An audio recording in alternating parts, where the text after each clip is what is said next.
अगर आप अभी डीजे श्रवण ऑफिशियल चैनल को सब्सक्राइब करते हैं तो और साथ में बेल आइकन को जरूर दबा दें।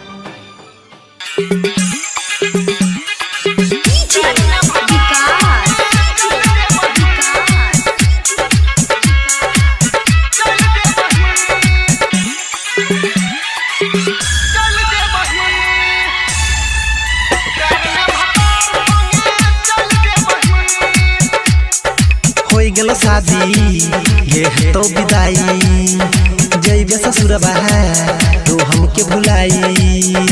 हो गेलो शादी ये तो विदाई जइबे ससुरबा तो हमके भुलाई।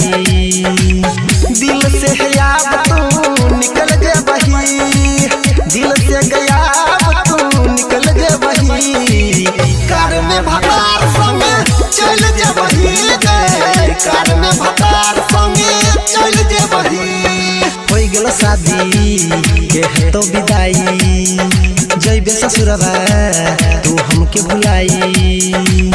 दिल से गया तू निकल जे बही, कार में भतार संगे चल जे बही, कार में भतार संगे चल जे बही। डीजे विकास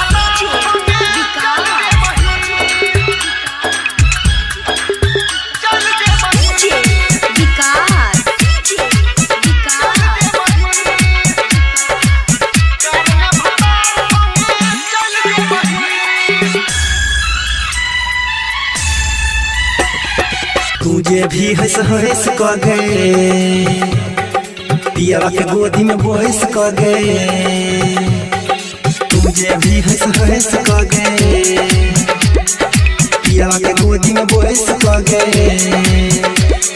भतरा के भात खाई के सुने छोड़िया तू बदल जे भी। कार में भतार संगे चल जे बही, कार में भतार संगे चल जे बही।